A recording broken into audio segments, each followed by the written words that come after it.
Hello and welcome everybody to another episode of Books and Bytes. Today, we're going to be diving deep into The Eternal Zero. It's a pretty powerful novel by Naoki Hyakuta. Oh, yeah. I really enjoyed this one. Have you had a chance to read it recently? Yeah, actually, I reread it in preparation for our deep dive today. Oh, that's fantastic. Well, for all of you listening out there, this is a book about World War II, but it's told through the eyes of Japanese fighter pilots. So get ready for a unique perspective on this often discussed conflict. Absolutely. It's not your typical war story. Not at all. You know, we usually get the American or the European perspective. Right. But this one really digs into the Japanese experience. Yeah, and the thing that really hooked me was the way Hyakuta tells the story. Yeah. It's not just straight historical account. Right. He weaves in this really compelling mystery. It's true. So we've got these two siblings in contemporary Japan, Kentaro and Keiko, and they're trying to uncover the truth about their grandfather. Kyuzo Miyabe. Exactly, who was a Zero pilot during the war. And there's so much more to him than meets the eye. Oh, there is so much more. At first, you think you haven't figured out. But then the story unfolds, and you're constantly re-evaluating everything you thought you knew. It's like peeling back layers of an onion. You get these conflicting accounts of who he was. Exactly. Some people remember him as a coward obsessed with survival, this guy who would do anything to avoid combat. Always looking for an angle. Right, always calculating. But then others describe him as this incredibly skilled pilot. One of the best. Yeah, a true ace. And the crazy thing is, he ends up dying as a kamikaze pilot. I know, talk about a contradiction, right? It makes you question everything you thought you knew about him. It really does. So as Kentaro and Keiko piece together their grandfather's story, the book explores these really big overarching themes, like the brutal reality of the Pacific War. Oh, yeah. The descriptions of aerial combat are so vivid. They really put you right there in the cockpit. You can almost feel the G-forces and hear the roar of the engines. It's intense. And then there's the whole question of the kamikaze pilots and their motivations. Which is something that's often misunderstood in the West. Absolutely. We tend to view it through this very narrow lens. Right, as if it was just about fanaticism or blind obedience. But Hyakuta really digs into the complexities of their situation. The pressure they faced, the propaganda they were subjected to. Yeah, the sense of duty that was instilled in them from a young age. And then there's this really sharp critique of the military leadership at the time. It's subtle, but it's definitely there. It's there between the lines. He doesn't shy away from showing the flaws in the system. The arrogance, the strategic blunders. The way they sacrifice these young men for a lost cause. It's a lot to unpack. But let's start at the beginning. So Kentaro and Keiko set out to learn about their grandfather, right? They start interviewing people who knew him.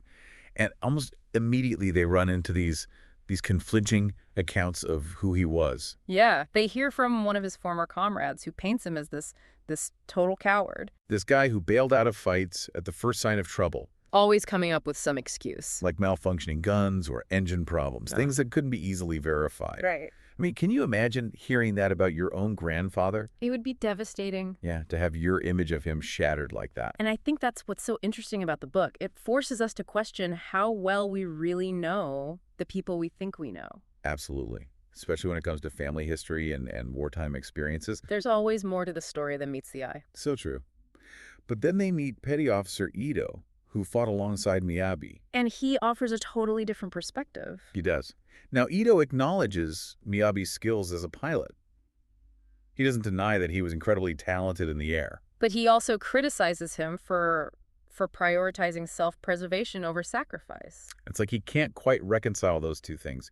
Miyabe's skill and his apparent lack of willingness to die for the emperor. Exactly. And there's this really powerful story that Ito tells about Miyabe witnessing a bomber crew's suicide attack. Oh man, that scene is haunting. It really is. You can almost feel Miyabe's horror and his sense of helplessness. And it's this experience that makes him decide that he's going to survive the war no matter what. He vows to come home to his wife. It's a really human moment in the midst of all this chaos and destruction. Yeah, it shows that even in wartime, people are still capable of love and hope. Absolutely.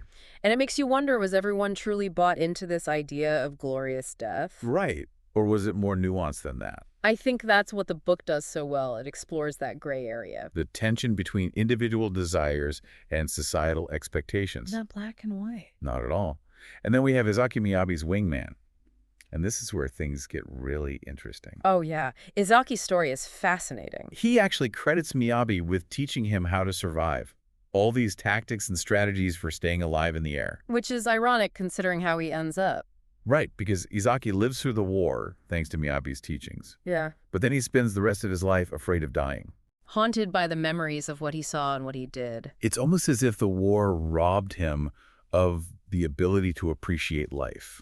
That's a really interesting way to put it. And it adds another layer to this complex portrait of Miyabi. Was he truly selfish, or was he trying to impart this crucial knowledge to his comrades? Was he trying to save them in his own way? It's like we're getting these puzzle pieces, but we're not sure how they all fit together yet. Exactly. And the pieces get even more complicated as we delve into the brutal reality of fighting in the Pacific. So tell me about Rabaul.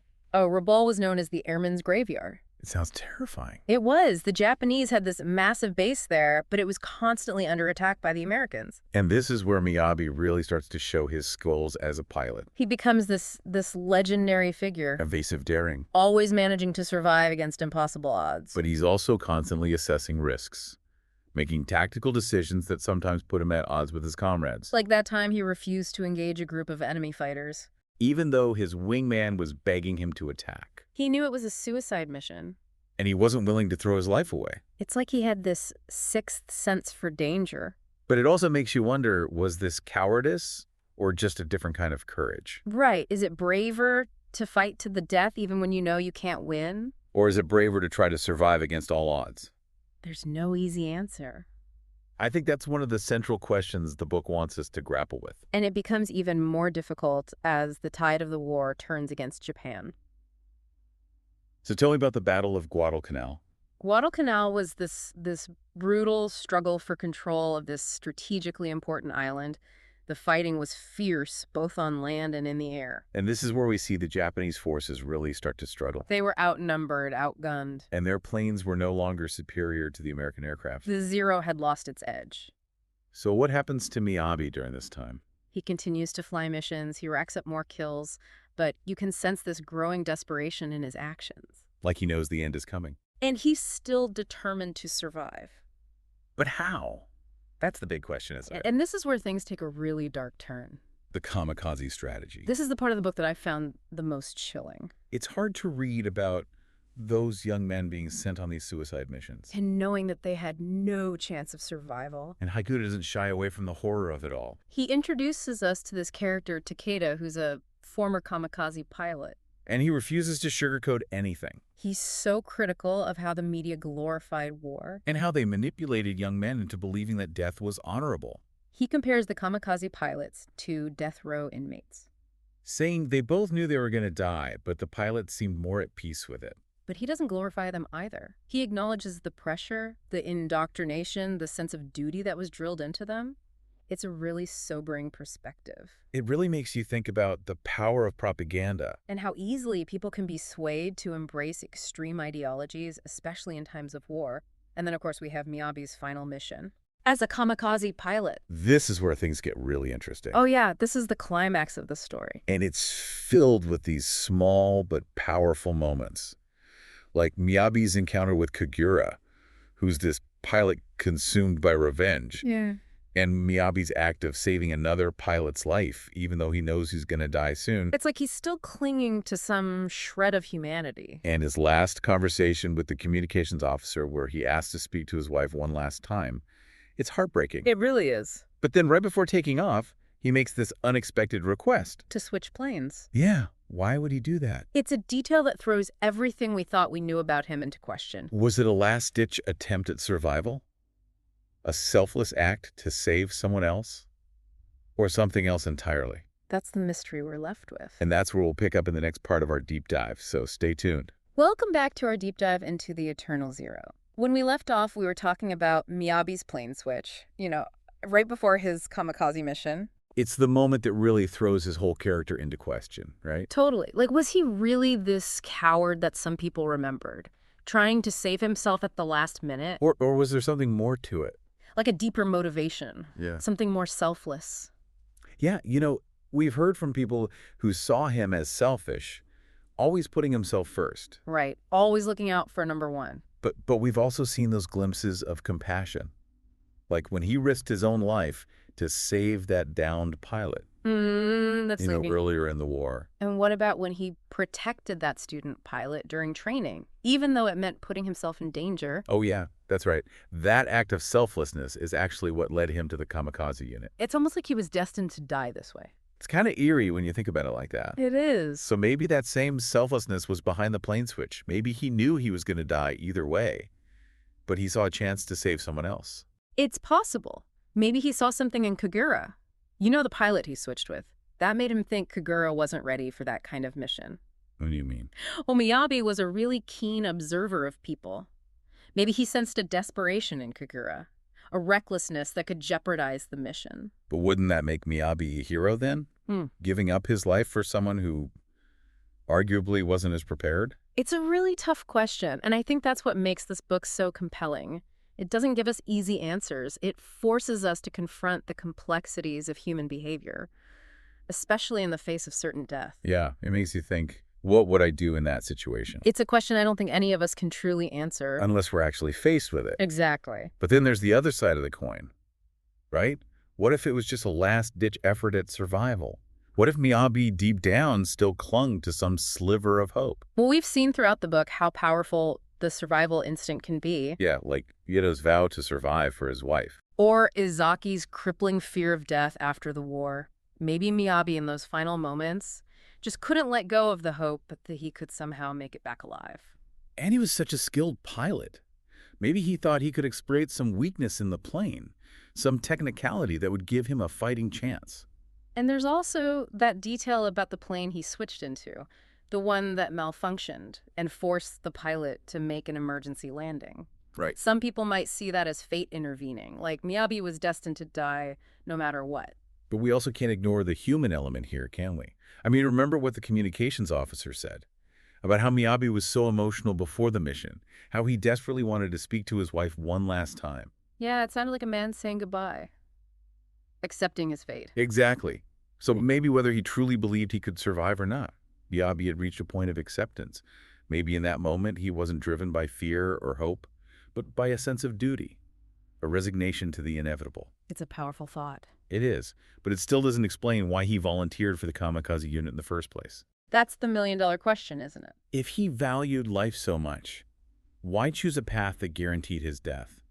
Well, the book doesn't give us a simple answer. It shows us the complex mix of factors that drove these pilots. Like patriotism, peer pressure, a sense of duty. Even despair. Remember Takita's testimony? He said none of them truly wanted to die, but they felt like they had no other choice. Like their sacrifice was the only way to protect their families and their homeland. And he also talked about the role of propaganda, how the media glorified war and manipulated these young men. It created this culture of blind obedience, where questioning the kamikaze strategy was unthinkable. So could it be that Miyabe felt pressured?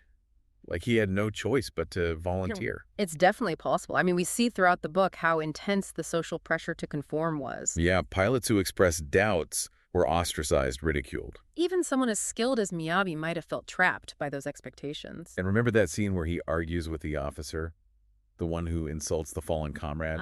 That showed us that Miyabe wasn't afraid to stand up for what he believed in, even if it meant going against the grain. Exactly. He was capable of independent thought, of moral judgment, even within that rigid military structure. So maybe volunteering for the Kamikaze unit was his way of reconciling his values with the demands of the situation. A way to fulfill his duty and maybe even atone for his perceived failings. It's a tragic scenario, isn't it? A man who clearly values life, who possesses so much skill and courage. And yet he's ultimately trapped by the circumstances of war. And it's not just Miyabe.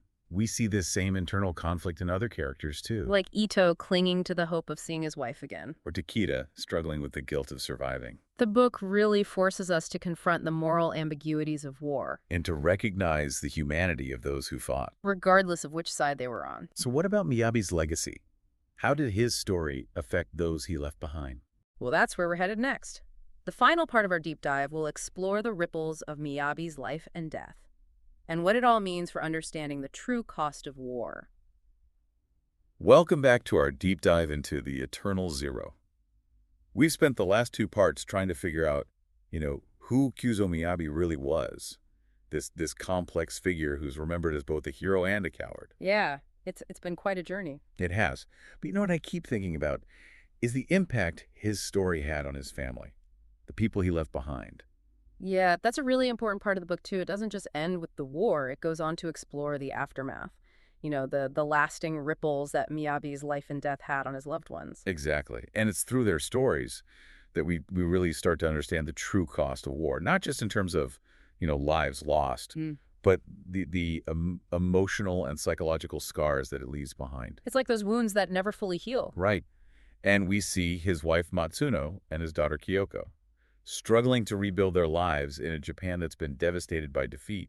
And there's this pervasive sense of disillusionment, a collective grappling with the loss of national identity and the shame of surrender. It's a lot to process. It is. And Matsuno's story is particularly heartbreaking. Oh, absolutely. She's lost everything: her husband, her home, her sense of security. And she's forced to make some really difficult choices. Yeah, her decision to become the mistress of a Yakuza boss.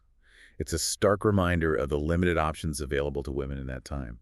Society had failed them, and they had to do whatever they could to survive. It's a tough pill to swallow. It is. We tend to focus on the battles and the casualties, but we often forget about those who were left behind. Yeah. Trying to pick up the pieces and make sense of a world that's been shattered around them. It's easy to overlook those stories. But they're just as important. Maybe even more so. And yet, amidst all this darkness, Hyakuta still manages to offer these glimpses of hope. Oh, yeah. Like Matsuno eventually finds love and stability with another man, a former pilot who also carries the weight of the war on his shoulders. He's not a hero in the traditional sense. But his willingness to step up and care for Matsuno and Kyoko, it speaks volumes about the human capacity for compassion. And resilience. Exactly. And then there's Kyoko Miyabe's daughter.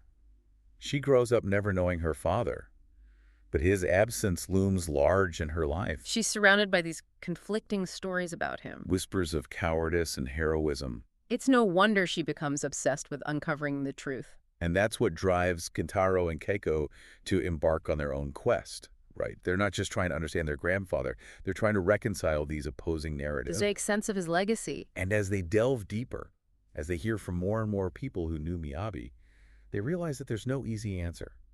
The truth is messy and complicated. Just like life. Exactly. And I think that's the main takeaway from The Eternal Zero. It's not a book that gives us easy answers or clear-cut judgments. It challenges us to embrace the ambiguity. To acknowledge that even in war, even in the face of impossible choices, there's no single definitive truth. And I think that's a really valuable lesson. It is. So as we wrap up this deep dive, I think we're left with more questions than answers.